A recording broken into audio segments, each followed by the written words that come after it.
Zarif affirms there is a public decision to nominate President al-Assad to the presidency.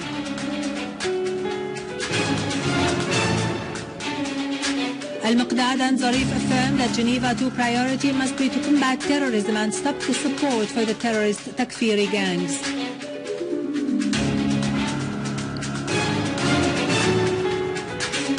The tribes' gatherings in Syria stressed they are only represented by the Syrian government's delegation to Geneva II.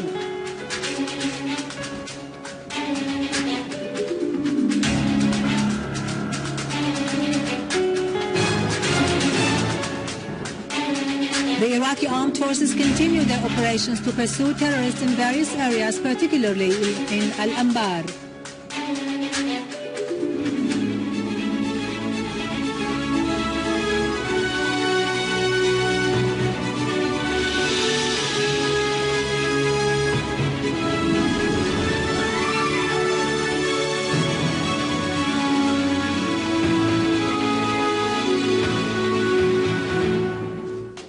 Good afternoon, ladies and gentlemen, and welcome to our news for today. In a press conference, Minister of Information Omran al-Zarbi asserted that Syria is keen to make the international conference in Geneva on resolving the crisis in Syria a success in order to achieve the aspirations of the Syrian people, emphasizing that there is a public decision to nominate President Bashar al-Assad for the presidency.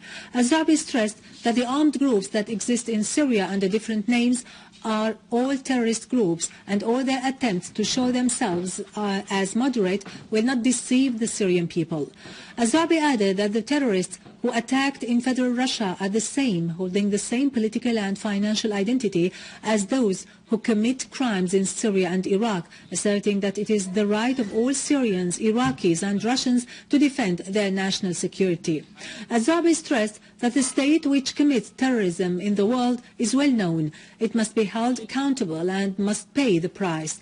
The Information Minister added that we understand very well that in the future there will be an expanded government in Syria, but there will not be a transitional ruling body, as was the case in Iraq during the U.S. invasion, underlining that any agreement in Geneva, if not approved by the Syrian people in a referendum, then it will be meaningless, of no value, and surely cannot be implemented. As Zarbi said, anyone will be under illusion to believe he can change things on the ground by sending terrorists and weapons to Syria, Mr. Zarbi added. The Turkish government, he stressed, should fully close its borders in the face of the terrorists, expel them from its territories and stop the logistic and financial support for them. There are huge infiltration attempts from Jordan into Syria, Mr. Zarbi went on, and the Jordanian government should control the borders and refrain from succumbing to foreign, particularly Saudi dictates. Deputy Foreign and Expatriates Minister Faisal Muqdad has discussed with Iranian Foreign Minister Mohammad Jawad Zarif in Tehran the relations between the two countries and the developments related to the convention of the International Conference on Syria, Geneva II, as well as bilateral coordination and the situation on the regional and international arenas. The two sides stressed that the priority of Geneva II conference should be to combat terrorism and stop the financial and military support to the terrorist Takfiri gangs through pressuring the states that support them. The two sides warned against the danger of the criminal acts perpetrated by the terrorist gangs in Syria on the safety and stability of the region. They called for combining regional and international efforts to fight and uproot terrorism. Al-Muqdad said Syria will take part in Geneva II, stressing the need to provide all the ingredients of its success. Dr. Muqdad referred to the importance of Iran's participation in Geneva II without preconditions in view of its major role in solving regional and international questions. On his part, Zarif stressed the need to combine efforts to combat the terrorism in Syria, which threatens the country as well as the security and stability of the region. He said the solution in Syria is only political through dialogue among the Syrians themselves without foreign intervention. Zarif stressed the Iranian government's continued support for the Syrian people's steadfastness. Within the same context, Dr. Muqdad and the Assistant Foreign Minister for Arab and African Affairs, Hussein Amir Abdullahian, also discussed the preparations for the Convention of Geneva II in a manner that serves the Syrian people's interests, sovereignty, independence and territorial integrity. Iranian Foreign Ministry spokeswoman Mordia Afkham has affirmed her country's rejection of any preconditions for its participation in the International Conference on Syria, Geneva II, and of any proposal that infringes on its pride and dignity. In its weekly press conference today, Afkham said Iran was ready to take part in Geneva II to find a political solution to the crisis in Syria. She reiterated her country's call for solving the crisis through inter-Syrian dialogue in which all the Syrian people take part in deciding their future. Afkham referred to the emphasis laid by various state and figures on Iran's role in solving the crisis, pointing out that during the recent visit paid to Turkey by the Iranian foreign minister, the Turkish officials underlined Iran's role in solving the crisis politically. The Iranian foreign ministry spokeswoman said, if what is wanted is only the Convention of Geneva II, then it will turn into a mere political parade and will not come out with solid, permanent results. The Syrian clans gathering has stressed that the tribes grant the delegation formed by the Syrian government to the International Conference Geneva II the rightful and popular authorization to represent them at the conference, affirming that no one abroad is entitled to represent them. In a press conference held at Damaro's Hotel in Damascus, the Syrian clans gathering said the tribes have held on to their national stand during the crisis. The gathering said it grants the delegation formed by the Syrian government the right and popular authorization to represent them.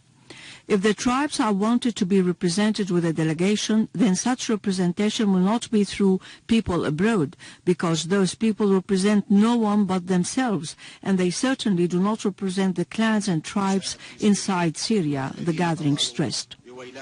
In its statement, the gathering pointed out that those who shed Syrian blood and cooperated with the terrorist groups are not considered by the tribes as representatives of the Syrian people at the conference.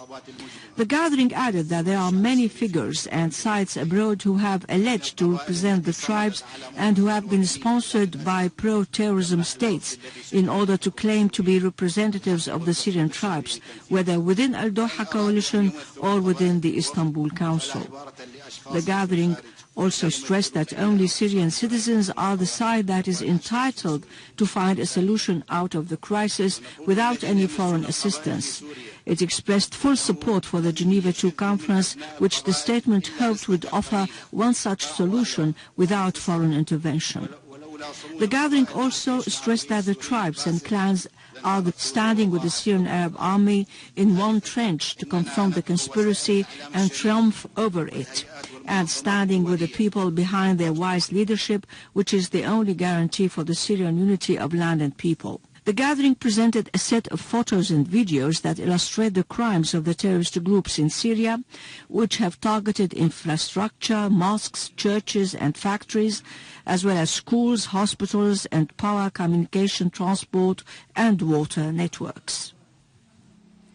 On the ground, Syrian Arab army foiled an infiltration attempt by a group of terrorists that tried to enter from Al-Suwaiqa in the old city of Aleppo into the surrounding secure areas, killing all the terrorists. Syrian Arab army also carried out several operations raiding the terrorist hideouts in the neighborhoods of Karm Muyassar, Qadi Askar and Salihin, killing many terrorists. Several terrorist hideouts were also destroyed, eliminating all terrorists and ammunition inside in the eastern countryside of Aleppo, including Al-Haydariye, Talit Ghali, Kifrnaha and Al-Khifse, in addition to the areas of Daret Azza, Jabal Barakat and Khan Shahoud. Syrian Arab army also killed many terrorists in the towns and villages of Queiris, Kaskis, Jdeide and the surrounding of the central prison of Aleppo, Mansoura and al-Rashidin, Khan al-Asal and others. 2 Syrian workers have been injured in Tripoli in Lebanon when armed men attacked them. The Lebanese National Agency of Media said that the armed men attacked the 2 Syrian workers while they were passing through Abi Samra area in Tripoli, trying to rob them, which made the 2 Syrians defend themselves, but one of them was wounded by a bullet while the other was stabbed by a knife. The 2 were admitted to the hospital for treatment while the armed men fled.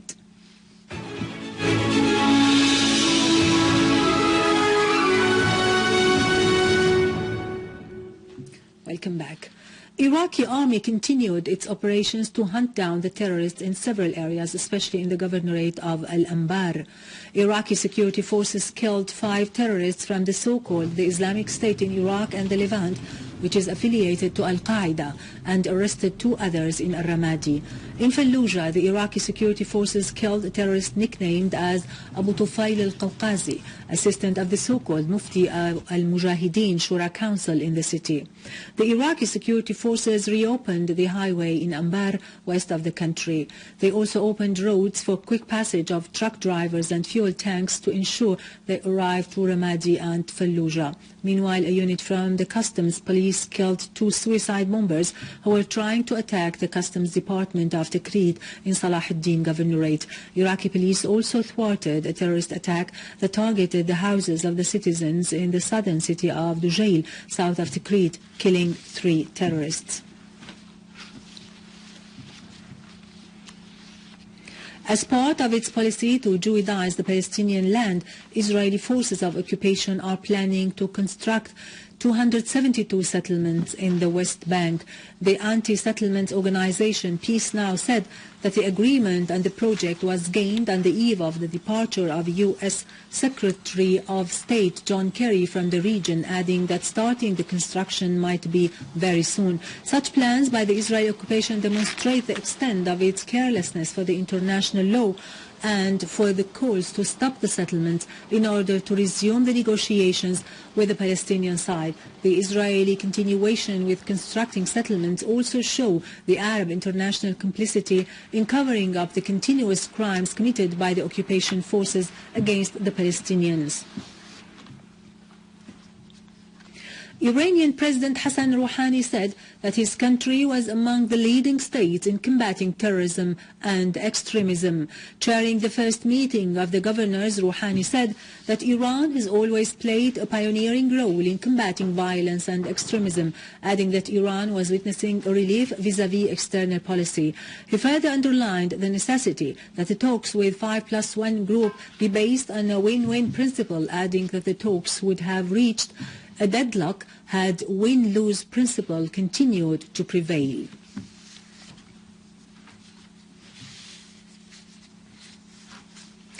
Finally, the Christian Orthodox denominations in Russia today celebrated Christmas, which coincides with the 7th of January each year, according to the Eastern calendar. On this occasion, the Cathedral of Jesus Christ in Moscow held a religious mass headed by Patriarch Kirill of Moscow and or Russia, head of the Russian Orthodox Church, in the presence of more than 5,000 Russian worshippers. On his part, Russian President Vladimir Putin addressed a congratulation message to the Russian Orthodox Church, commending its role in strongly raising the upcoming generation on the values of good in a way that reflects itself in society. Besides the Russian Orthodox Church, 3 more churches celebrate Christmas today, namely the Serbian, the Georgian, and the Church of Jerusalem. With this, we end our news for today. Thank you for watching. For more details about Syria and the region and to view this bulletin again, you can always visit our website in English, syriaonline.sy. Now to latest business and market news with Nariman Qassam, but after a short break.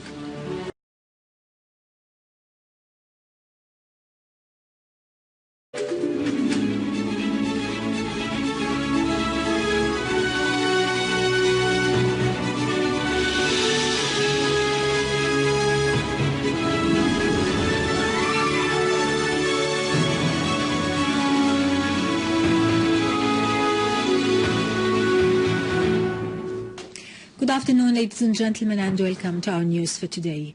In a press conference, Minister of Information Omran al-Zarif asserted that Syria is keen to make the international conference in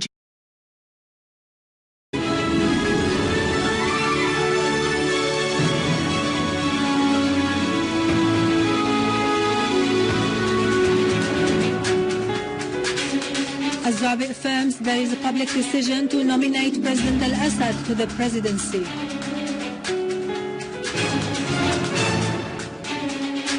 Al-Muqdad and Zarif affirmed that Geneva 2 priority must be to combat terrorism and stop the support for the terrorist Takfiri gangs.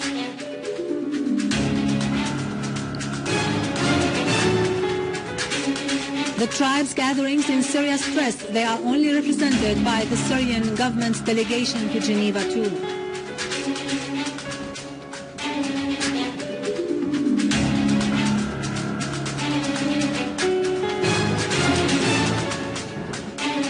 The Iraqi armed forces continue their operations to pursue terrorists in various areas, particularly in Al-Anbar, who commit crimes in Syria and Iraq, asserting that it is the right of all Syrians, Iraqis and Russians to defend their national security. al-Zarif stressed that the state which commits terrorism in the world is well known. It must be held accountable and must pay the price.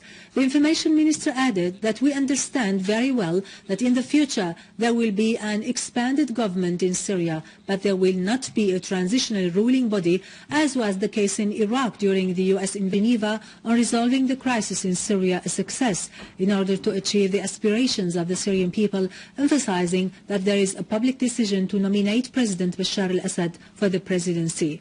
al-Zarif stressed that the armed groups that exist in Syria under different names are all terrorist groups, and all their attempts to show themselves as moderate will not deceive the Syrian people. al-Zarif added that the terrorists who attacked in federal Russia are the same, holding the same political and financial identity as those